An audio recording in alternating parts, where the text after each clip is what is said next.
I've worked for a variety of businesses, some of them large corporates, large publishing houses with big brands and big budgets and big teams behind them, and then small independent companies, some startups when I was the third person on a team.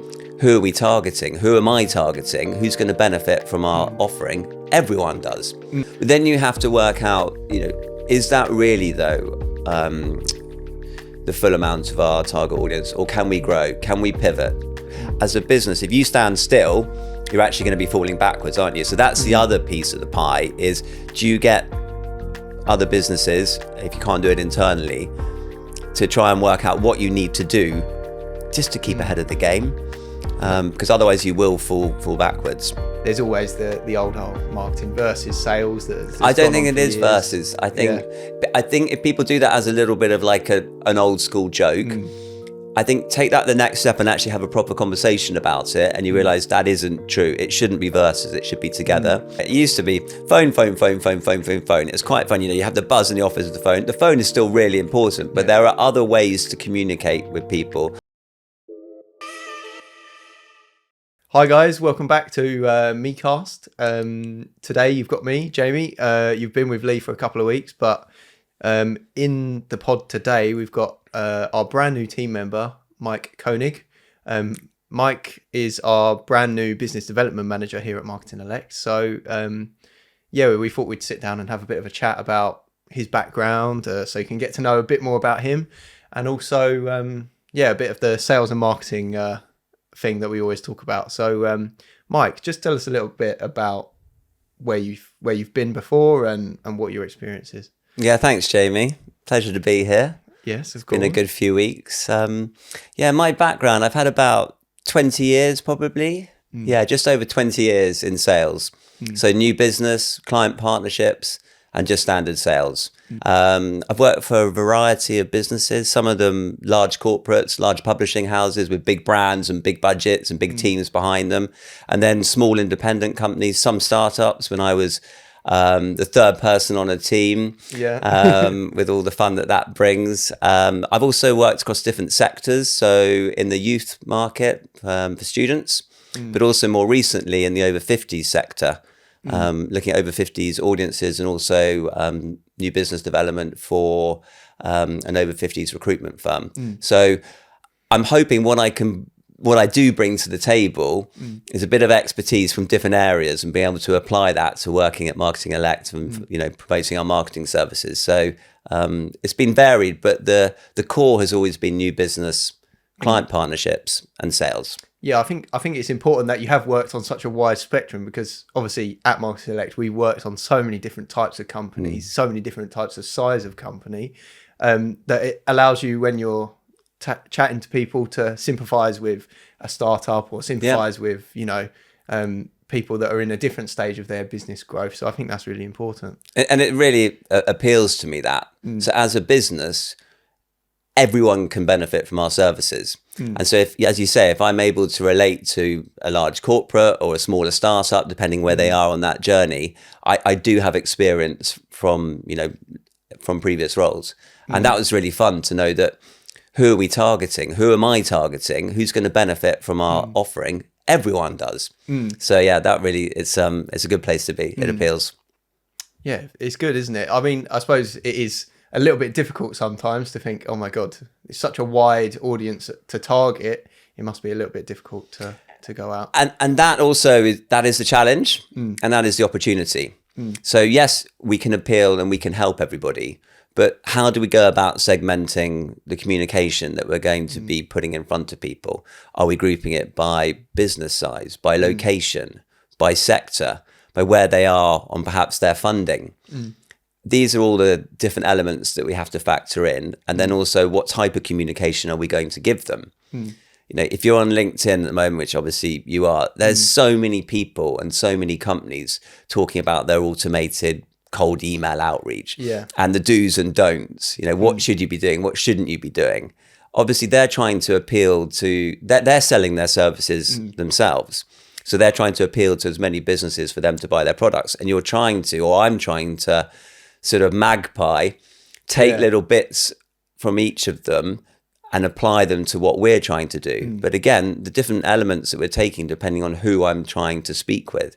So different communication that I want to put in front of people and to talk about when, they're a 2,000 person company with 19 different departments, as opposed to a 4-person company who's looking to get to the next stage. They're going to react to different things, and we need to speak to them in different ways. That is the challenge.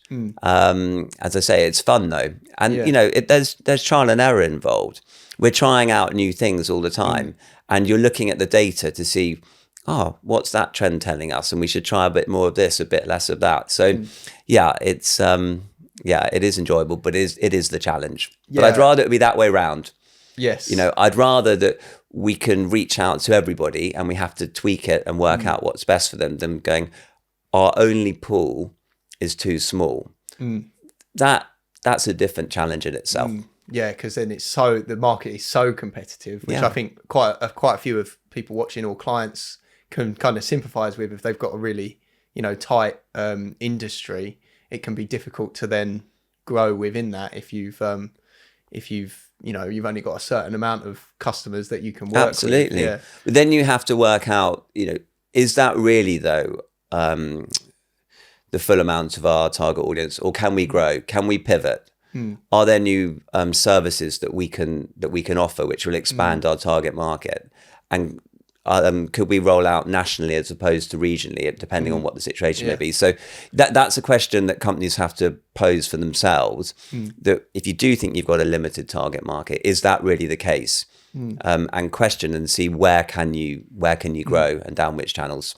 And that is obviously one of the things that we in Marketing Elect, we really push for, is knowing your target audience, because you can't hand over a load of stuff to your internal sales team or anyone really to sell if they don't know who they're supposed to be looking for. We can help you tweak your target audience if you think your customer base is too low grade, for example, or you're aiming too high and you need to come back down. So that's one of the things that we do in conjunction with Brand Elect. If we take you right back to the brand stage, it's important that businesses really nail their target audience. Well, yes, and it's the product and service offering has to align with the target audience, doesn't it? And sometimes when you're speaking to people about what do you do, give me the elevator pitch, and they give you that 1-minute pitch. And who's your target audience? Well, their target audience may be who they want to reach, but maybe they're not actually communicating to at the moment. And that's why the alignment between your product or service offering and your target audience is so important. And sometimes you need an external party, expertise like ourselves, to ask those business questions, to draw out the real answers as opposed to what you think it is. Because if you're saying we're promoting X and it's to Y, but they don't align, you're not going to get the sales that you require, and actually you as a business aren't going to achieve your objectives. For example, your product, if it's a product, your product might be perfect for a certain age group of people, but because you haven't had any outside eyes on it, you might think that way, but actually if you look at the market as a whole, it might be more suited to a younger demographic, for example, than an older demographic, or the other way around. So I think that's why it's so important to get a fresh eyes on anything to do with your target audience or your target personas, because it's just so crucial into growing your business. But the other element, and I totally agree with that, and just building on that, the other element is that there's always new players in the market, and other companies are evolving and pivoting and reacting to trends and also setting trends. So as a business, if you stand still, you're actually going to be falling backwards, aren't you? So that's the other piece of the pie is, do you get other businesses, if you can't do it internally, to try and work out what you need to do just to keep ahead of the game? Because otherwise you will fall backwards. And I think it's important, as you just said there, if you've got people internally, that even if they are working internally, sometimes it's still good to get the separate eyes into it, because it depends how long they've been at the business. If it's a marketing team that's been there a long time and they've done a really good job up to a certain point in growing the business, sometimes a fresh set of hands, a fresh set of eyes can really regenerate the whole team and get people, like, it's almost like the phoenix rising from the ashes, isn't it? Like you've got to a certain point and you feel like you're a little bit stagnated, maybe even declining slightly, but it can really reinvigorate a business. But we work with the marketing team, yes. So it's not we're taking over. It's just we're giving some input and expertise, advice, questions, different thoughts to help the internal marketing teams and us achieve the objectives of the company. Yes, 100%, because I think that is a challenge that we've found for quite a long time, is sometimes people feel a bit threatened when an external agency comes in. With us, we're not looking to take over the whole suite of marketing. I mean, there's so much to do for businesses for marketing. You know, you've got social media, you've got print advertising, you've got the whole etc. You've got the whole marketing mix, and one agency can do all of that. But it's also important that there is boots on the ground that are in the business as well, that are listening to the day-to-day what's going on in the business. So it's more of a working together. It's a partnership more than we're here to take over. I think that's something that we need definitely, and we want them to look good. Yeah, you know, if we can save them time or introduce new ideas that they can implement with our help, then they win as well. And that's what it's about. We are about growing businesses, and that does mean working together. You know, more people generally working together or something. Say you take the best bits of it, you put it together, and you're going to achieve those objectives either quicker or you're going to reach higher objectives. I suppose if you're an internal marketing team, say of one or two, sometimes if you're lucky, there's two or three, you might have ideas within your team that you try and pitch to your the business owner or the people in charge of the business, and it might just not go anywhere sometimes. But if you've got the backing of an agency as well that can help flesh out your ideas and put a proposal together, then we can take together to the leaders of the business. It has a bit more weight behind it, and it can help. It has a bit more weight behind it, and it can help the internal sell of an idea. I think that's really important as well. I agree. So, Mike, you've worked in sales for a very long time now, and you've worked with a completely different host of marketing teams within different types of businesses. What are some of the challenges you think both the sales team and the marketing team face when they're working together internally? Yeah, you say a very long time. I prefer to say experience. Thanks, Jamie. Challenges. It's an understanding of what everybody does. Some people, when you look at it externally, put marketing and sales together. But if you're talking about it personally, from when I'm working in the sales team and the teams and working with marketing, it's the alignment is so important. Okay, so we've got to be aligned on the business objectives, the target audience, and the revenue goals. They're the kind of the three aspects. If you strip it all back, really, we've got to be totally aligned on. That's going to help the businesses grow. But how do we do it? So we've all seen, you know, it was just yesterday with Elon Musk, the sales and the product person on LinkedIn. You know, when the sales team sells something, but the product or the marketing team haven't got it ready or it doesn't back it up, it causes friction. So there needs to be really clear communication within, but also from above, as to what the objectives are and how we're going to deliver them together. Yeah. So the way I look at it is marketing help with, you know, the brand perception, the brand growth, the positioning of the product or the service offering, everything to make the business, whatever it is that I'm selling, that we're selling as a team, look as good as it can be. Okay, and it's almost the materials that the wider world is seeing in quite a broad way. The sales team, the sales people need to take that information, and we then, on a more specific company by company or company to person method, we need to then take the materials that we've got, that we've created with marketing, and that's what we're putting in front of them to be able to sell. So the sales team, we're then closing the deal and creating revenue from the marketing materials that have been created, and the brand perception and the website and the user experience, etc., that marketing has helped develop.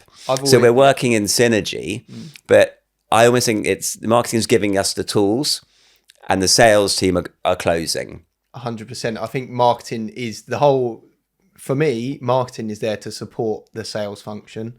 I think without a good marketing function, your sales function really falls down. True. And I also think vice versa. If you've got a really good marketing function, but your sales team isn't performing as well as it can, you're losing out on those deals that you could be closing. So it is really a push and pull between marketing and sales. Obviously, there's always the old marketing versus sales. I don't think it is versus. I think if people do that as a little bit of like an old school joke, I think take that the next step and actually have a proper conversation about it, and you realize that isn't true. It shouldn't be versus, it should be together. Just furthering on one of the points that you made, the feedback loop is really important also from sales to marketing, because we may think we've got the perfect marketing material and we may think that the sales team are doing a good job. But if the sales team then report back that we're not able to close clients or individuals because of the user experience on the website, because the products and the target market aren't aligned, because what we're selling isn't actually what's being shown on the website, or whatever it might be, the sales team needs to report that back to marketing so we can tweak those materials so that then the next time we're in front of someone or we go back to that original client, we can show that they are aligned and that we're working together on it. So it's a real feedback loop, marketing to sales, sales to marketing, and that's why it's kind of a circle and a loop. It is, yeah. It's not a versus on one side. Yeah, I definitely agree. And again, it comes to the size of the business. If you've got a smallish company, then of course sales and marketing, there are elements that overlap. If you think about it like a Venn diagram. Yeah. But the bigger the company, you've got your marketing departments, your sales departments, and then you've got different streams within. So that's why it gets a bit blurred. But the versus thing should never be the case. If you want your sales team to look good and to drive that revenue and the business to grow, the marketing needs to be as good as it can be. But also for the marketing to look good, the marketing team and the actual marketing, if the sales team are selling it, it's showing that the marketing was excellent as well. So they go hand in hand. We need the feedback from sales teams to make it look better, so it looks better for us. It's just a constant. It's just a constant loop. Yeah. So just then you mentioned about, obviously you've got the website needs to be aligned and things like that. One of the things I kind of want to get your perspective on as a salesperson is how important case studies are for selling services. What's your take on that? Yeah, interesting. Again, I was looking yesterday on LinkedIn and someone was saying, don't put long waffly case studies, because you've got, on the one hand, you've got the person selling it often thinks, if I put a case study, it's going to show who I've worked with, generally a competitor of who you're pitching to. It's going to show some data around what we've achieved, X% growth or X times something. It's going to show growth. Yeah. So that then the marketing or whoever you're selling to can work out the return on investment and see that makes sense. There will always be some kind of personal element or an emotional tie, because that appeals to people as well. So you think the case study does achieve everything and ticks all those boxes that the person's looking for. The flip side is, though, if you're just giving a case study, the person receiving it may not actually think it is as relevant as the person selling it. Yeah. So you've almost got a bit of a disconnect straight away going, oh yeah, we've got this case study that's relevant to you because it's competitive. And the person thinks, well, actually it's not. Or within that, the bit that I'm interested in buying from you that you don't know yet isn't actually in that case study. So case studies, I think testimonials are great. Yeah. Okay, so you've got you've got a quote which talks about your business and what we did for said client. If you can get the name of the company, even better, and if you can get their job title, even better as well. I mean, even better than that, if you can get a video case study. We case study this a lot, because then it feels more real. It feels more real, doesn't it? Yeah, 100%. Because sometimes with testimonials, this does happen. People write out the testimonial and then the client says, yes, you can use that. You want it coming from the client. People, you want to hear it from them. It wants to be personal. And a quick quote, I think that is a really nice introduction. Then when you're speaking with whoever you're working with and you're listening to what they're saying and they're telling you that, oh, actually what we're interested in is X, Y, and Z, then you can go back to them and go, I think I've got a perfect case study for you. Either if you're on a video call with them, you can show it to them on the screen, or you can put it, a PDF over to them later, whatever it may be, or video. But so I think you've got to be wary about case studies. because it might not be relevant to the person. Okay, if it is relevant, great. But I think a better option for myself is testimonial that is relevant within that sector, because they're normally a bit broader. Yeah. And then you can go with more detail on the case study once you've really understood what it is that the person you're pitching to, you're selling to, having a conversation with wants. Yeah. But one other element on top of that is case studies on a website are really useful. When people are doing their research and they want to, oh, what do you do? What have you done? If you can see that within your sector that there's 2 or 3 case studies, or one case study, or if it's website development or brand communications or strategy, whatever it is that you're looking to obtain from us at Marketing Elect, and you can see that on the website, well, that tells you you're in the right place, and it builds up the reassurance, and it means, right, let's talk the next level, and you've got a little bit of an understanding. So a bit of a convoluted answer, but I don't think it's a straight, they're useful, they're not useful. They are, but as with always, in the right context, in the right way, to the right person. And I also think it's the right time as well. Correct. The right time within very good point. the sales process, because when you're first, the first thing you do if someone's reached out to you is you listen to what they've got, and you see the first thing that they send to you, you probably give it a quick once over. Then you're probably researching other competitors or researching more about the company. That's when the in-depth case study comes, because you're probably likely to spend more time reading about what work's been done, reading about their values and things like that. So that's when the website becomes really important. And then, but also when they're showing it to other people. Yes. So you may be having a conversation with one person, they may be the budget holder, they may not, you may not know that in the first call. If they're needing to either show it to whoever is the budget holder or the wider team to go, oh, Marketing Elect have worked with these people and they did this. That's another great example of case study, again, to build that reassurance that this company is the right company for the job, and it backs it up. And I think it's the job of the marketing team to build those case studies to a point where they are useful for the sales team. You can have a shorter version for a quick email over, have the full version on the website, so then people, if they want to, can go and look for more information. There is one element on the case study thing that is, so we've talked about having case studies and the benefits around it. So on the flip side, if you're going to a company that doesn't have websites on their on the flip side, if you're going to a company that doesn't have case studies on their website, you'd think, why not? Had they not done it? So I think there's a benefit.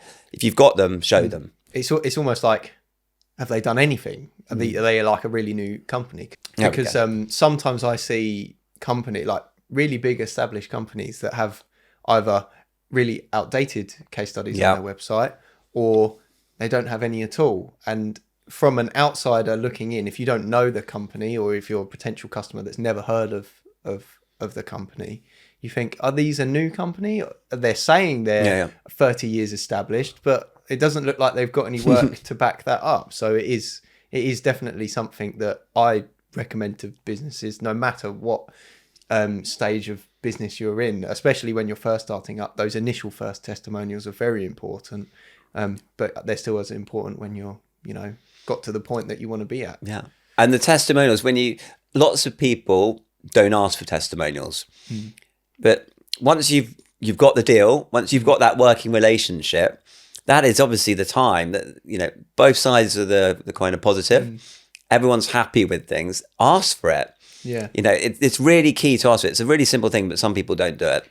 And I think the reason why people don't ask for testimonials, or they forget to ask for testimonials, is because they don't have a proper sort of aftercare process set up. Like once the client is onboarded and ready, there's no automatic survey that goes out to their email 3 months down the line to ask how things are going. There's no email that goes out asking for a review. So that's something that I'm really passionate about within marketing, is making sure that you have automated processes set up, that once a client is onboarded, if you've got a CRM, it then tells your email marketing system that you need to send out an email 2 or 3 days later asking for a review. And then then you know that you've done it at least if they don't answer, you can then follow it up a week later and say, can we have a review? It's really helpful, I find. I think the automation is very helpful, especially internally our side. But it's important that the client feels that although it's automated, it is still that personal element. So the automation is the reminder internally to contact or to ask the question or to follow up or to give some whichever data they're looking for. But it's vital that the client, I think, doesn't feel that you're just part of an automated process. 100%. So it's putting into place the structure and that these are the follow-up points and times. But yeah, the automation is our reminder and our help, so it doesn't slip through the net. And there's so much you can do now on with email marketing systems to make it personalized, even if it is automated. Just a completely off-topic random example, but if you have a database full of people and you have birthdays in the database, you can set up an automation to send people on their birthday if a 10% off voucher, for example. So there's that automation that's constantly running in the background, and it's a personal email, and you'd find that a lot of people would be like, oh, that's great. It's just that building that brand loyalty again, which I think is really important. I mean, that's totally slightly random example off topic, but it does show why automation is important. With that personal element. With the person. So Mike, obviously you're very experienced in the world of sales. What have you found has changed over the time in working in sales? I mean, lots has changed, obviously. That's a good question. A lot's changed very recently since COVID. Obviously, with different working from home practices and more the focus around data. And data and the use of data has probably been the key one. So if you go back, the amount of data that was available was kind of minimal. You didn't have all these hundreds of systems about, let's just say, cold emailing. You would just email and you wouldn't be able to track who opened it, when, did they forward it on, which links were they clicking it on. Obviously, over time, that changed. So you've got all this data which you can then use to be able to target those people, to call them. All the different mediums of being able to interact with people. It used to be phone. It's quite fun. You have the buzz in the office of the phone. The phone is still really important, but there are other ways to communicate with people, and different people like to receive information in different ways. Of course, yeah. But also at different times. So it's not your 9 till 5 and you pick up the phone and then when people aren't around, you can't get hold of them. You can reach everyone all the time, which is great, but also makes it more difficult because you're having to sort of work out which is the best medium to communicate with people. And in different industries and different sectors and different seniorities and people working on different time zones, that all makes a huge difference. So you've got you've got all the digital elements now, and this also applies to marketing, and you've got and traditional. Definitely. So your old traditional sales techniques of just phone and going around and seeing people. When COVID happened, obviously it was all done online, and now the more hybrid working systems. So yes, we still have meetings, and I think you get even more from meetings now because there may be a fewer of them. And some people don't have that skill set to be able to conduct face-to-face meetings anymore. Some people who only started really working over COVID, it's on screen, and you see the face-to-face and those other skills about reading the room. Yes. And then your sort of the pre-conversation before a meeting, and then the post-meeting conversations, where often you get so many interesting, important little tidbits and other elements that weren't in the meeting get lost because you press the button on Zoom, Teams, Meet, and you're back in the room. So that's really has changed. And, if you're looking at I suppose the marketing side in conjunction with the sales, well, print, TV and radio, that used to be everything. And then now, as I mentioned, everything is digital, around the websites, around SEO, around social. Okay. But there's always, it's cyclical. There's a real resurgence now again in print, isn't there? Yeah. Because people want that physical physical thing to look at and see, because everyone's spending all day on screens. If you're sitting in an office all day, it's nice sometimes to just. But when you go round to an office, and you see a magazine or you see some literature, your eye is still drawn to it. If everything's digital, you can't see anything. You've just got the back of someone's laptop. Yeah. So print has made a resurgence. So it has all changed with how to communicate and how people want to be communicated. But the essence is still the same. Yeah. Have you got good marketing material? Is your website up to date? Is your brand messaging on point with who you're trying to target? Is your target audience defined? Yeah. In sales, are you communicating with people in the right way and how they want to be communicated? That it does all come back to the same thing. Yes. Oh yeah. So there are many more elements that we can draw on. And there's so much more data that we can access and use. And you might get lost in this data. So you could spend all your time looking at the information that's the tracking system's telling you about who to contact. But actually, it might be that company's malware that's actually recognizing it, saying that's who's clicked on the email, and then you contact them and nothing there. Whereas you might just then go, I don't need that information, and go old school phoning and then knocking on doors again. Yeah. Which again is making a real resurgence because people still buy from people. Yes, the product from the company or the offering or the service has got to be what they want enough. But people do buy from people as well. Why would you choose company A and from company B that does the exact same thing? Price is exactly the same, for example. Which one are you going to go for? The people that you align to more. It's probably the last sort of deciding factor.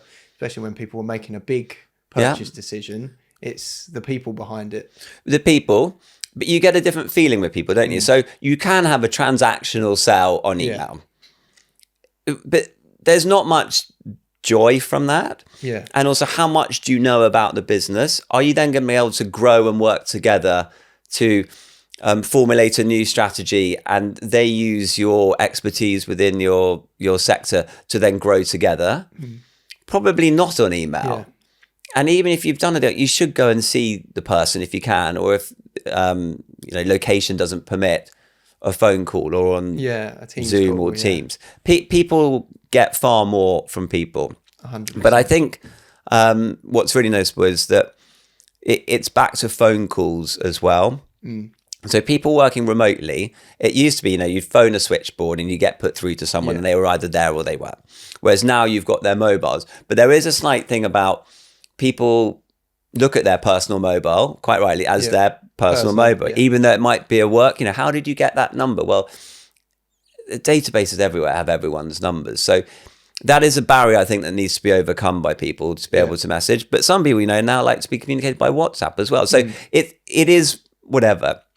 Everything's changed, but as I say, the essence still remains.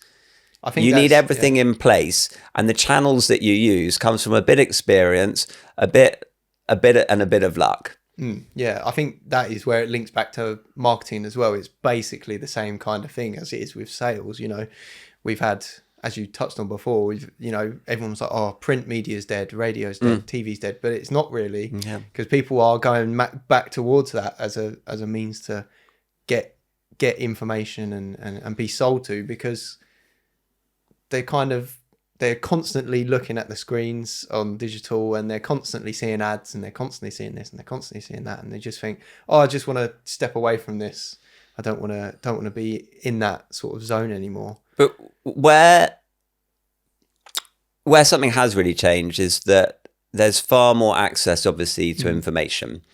So there's more competition out there, or even if there isn't more, there is more competition, but it's more easily accessible. And again, because of all the communication coming in different channels, it drips into everyone's lives in different ways. So I feel that it's quite cluttered out there. So you have to be even more precise or focused about what it is that you're trying to communicate, because there's a lot of noise coming in from different channels 24/7. Yeah. Whereas previously you could be a bit isolated and you could phone and you'd look at a website. Whereas now there's all these different mediums. So it's a lot more noisy out there.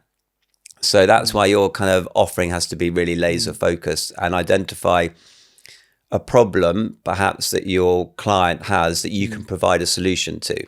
And it might be that they don't know what that problem is. And it's only when you're communicating with them, you're speaking with them on a call, and you're perhaps showing what competitors in their market are doing, or what we've done for other clients, they might realize, oh, okay, so they've done that. We could perhaps get there. I didn't know that that was an option, but you can help us get there. So providing a solution to a problem is key, but you just have to be laser focused about what it is, because there's lots of companies offering it. And that's the other thing. I think there seems to be, you hear about these companies and then they've gone again. Yeah.